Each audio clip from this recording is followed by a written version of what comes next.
According to reports from multiple foreign media outlets such as Agence France-Presse and Reuters on December 1, the U.S. government issued new rules on tax breaks for electric vehicles, explaining tax reductions for domestically produced electric vehicles in the United States and imposing restrictions on electric vehicle manufacturers procuring raw materials from China or other competing countries.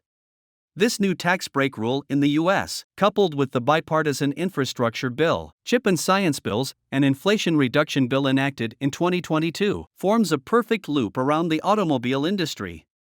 In simpler terms, in the future, if electric vehicles are not domestically manufactured in the U.S., or contain crucial raw materials provided by Chinese companies, especially in components like batteries, they will not be allowed to be sold in the United States. The U.S. automobile industry is completely closing its doors to China.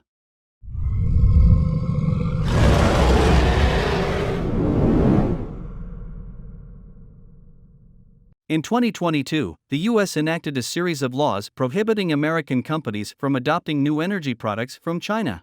Additionally, substantial consumer subsidies were granted. Purchasing domestically manufactured new energy vehicles in the U.S. could earn consumers a $7,500 subsidy. Moreover, various states in the U.S. followed suit by offering subsidies ranging from $2,000 to $10,000. Of course, there's a condition to avail of these subsidies: the purchased vehicle must genuinely be manufactured in the U.S., with all core components being American-made. The U.S. is doing this to entirely drive out the automobile brands of China, Japan, and Europe. These subsidies are substantial. For example, in California, buying a new energy vehicle can fetch subsidies of up to $18,000, which is equivalent to over 120,000 Chinese yuan.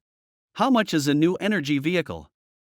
It essentially cuts down costs by 30% to 60%. The intensity of these subsidies is simply enormous. And now, the U.S. feels it's not enough.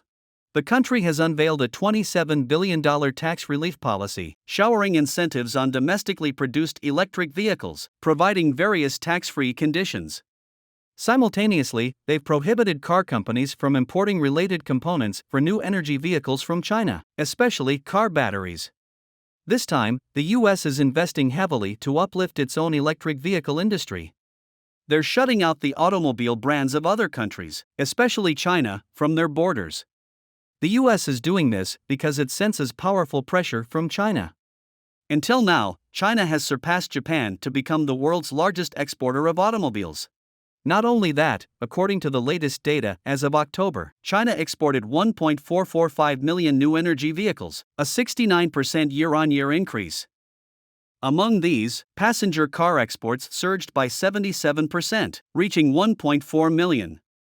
China's share of new energy passenger cars accounts for 63% of the global market. Once again, China has single-handedly outperformed the rest of the world in an industry. The U.S. doesn't allow its car companies to use Chinese parts because China dominates the core parts market. In the global electric vehicle battery market share, CATL ranks first, followed by BYD, together accounting for 52.6% of the battery market. Out of the top 10 battery manufacturers globally, 6 are Chinese companies, holding 73.5% of the global market share, with not a single American company among them. The newly enacted U.S. laws explicitly prohibit the use of batteries from China, Russia, and Iran. Over 20 years ago, Europe proposed the concept of new energy and carbon taxes, while China began to work tirelessly. Today, the supply chain of the global automobile electric vehicle industry has largely taken shape. Although Western groups are responsible for creativity and conceptualization, China manages all component production, vehicle assembly, and sales. In this field, China has far surpassed its Western counterparts. The trade war and tech battle between the United States and China, the most attention-grabbing part of it all is the semiconductor industry. Because, well, outside of China, the global supply chain for semiconductors is controlled by approximately 72%, leaving China with only 18%. Consequently, the U.S. aimed to contain China, but ended up failing. China, on the contrary, adeptly built a comprehensive supply chain. In the supply chain of electric vehicles, the U.S. also aimed to contain China, but the data left them dumbfounded. China holds 73% of the global supply chain, leaving only 27% for other countries. China possesses a complete new energy vehicle industry chain, from core components such as batteries, motors, electronic controls, to vehicle manufacturing, all interconnected. Recently, a globally renowned strategic consulting firm, Corning, released a report stating that China's dominance in power batteries, especially in areas like battery core manufacturing, battery materials, battery production equipment, electric drive/control, stands out significantly. In battery core manufacturing, Chinese companies occupy over 60% of global capacity, exclusively leading in the lithium iron phosphate technology route globally. In electrode materials, Chinese companies occupy over 90% of global capacity, not only supplying Chinese battery manufacturers but also extensively supplying Japanese and South Korean battery core enterprises. In the field of battery production equipment, Chinese companies manufacture nearly 80% of the world's battery manufacturing equipment. The US questioned, "If I gather the whole world, can I contain China in electric vehicles?" Japan replied, afraid not. It seems China can contain the entire world. In 2021, the US explicitly stated not to use China's new energy supply chain. As a result, it fattened up Vietnam and Mexico, but the end product was still Chinese. It just made a detour through other countries before reaching the US. None of America's new energy domestic enterprises grew. This time, the US took a firm stand, stating in its policy that any product in the zero component with over 25% Chinese investment won't receive any subsidies from the US. Following the US's new regulations, it immediately sparked opposition from American car manufacturers. The Financial Times reported the next day that the American Automobile Industry Association pointed out how this U.S. regulation would greatly slow down America's transition from fuel cars to electric vehicles. It would entirely discourage American car manufacturers from producing electric cars and instead continue manufacturing traditional fuel cars.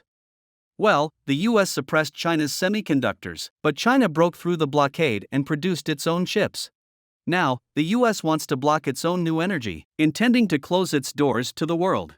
American car manufacturers say this is too challenging. If we're not allowed to buy Chinese components, how can we produce new energy vehicles? There are plenty of national subsidies, but the car manufacturers need to access them too. America's new energy vehicles not only are completely overshadowed by China but even lag far behind the European Union. In the U.S. electric vehicle market of 2022, Tesla dominates with a 56% share, with other foreign cars like those from Europe trailing. And why is Tesla so far ahead? Simply because it utilizes China's supply chain. Meanwhile, other American car brands like Ford, Buick, Cadillac, they're all still in the conceptual stage of electric vehicles. Since March this year, Ford has planned a joint venture with a Chinese company in Michigan to establish a battery plant, gaining technological authorization from China. Now, with the new U.S. policy in effect, Ford is heading south with determination. Won't it work if they don't produce electric cars? According to Bloomberg's forecast in March this year, by 2025, electric cars will occupy 27% of the automobile market, possibly reaching 60% by 2030. By then, China's overwhelming advantage will be unshakable. The U.S. is currently aggressively subsidizing electric cars because the automobile industry is the last bastion for the country. In 2022, the U.S. produced 10.06 million cars, fewer than China's 27.02 million but surpassing Japan's 7.84 million, making it the world's second largest automobile producer. In terms of exports, in 2022, the U.S. exported 2.2 million cars, ranking fourth globally after Japan, 3.2 million, China, 3.11 million, and Germany, 2.61 million. According to data from the U.S. Bureau of Labor Statistics, the overall employment in the entire American automotive industry is 4.508 million, unquestionably the largest industry, bar none, far superior to aviation, pharmaceuticals, semiconductors, and even more than the sum of other industries. While it's far behind China, it can be said that this is America's last remaining industrial gem. In this final industrial stronghold, a market worth $1.7 trillion, and employment for nearly 5 million people, the U.S. can't afford to be careless. Though China's automotive industry is rapidly advancing, if the US cooperated well with China, utilizing Chinese technology and supply chains, the traditional American automotive industry could still carve a share in the new energy market. However, by doing so, they completely dashed their hopes. But it's always been said, China won't bring about the downfall of America. Rather, it's the actions of Americans themselves that might. With chips already breached by China, if they also let go of the automotive industry, hollowing out the industry entirely, America will truly have to rely on legal and healthcare fees to support its position as the world's leading economic powerhouse. This is the end of this video. Thank you for watching. Please like, subscribe, and comment. We genuinely appreciate your support.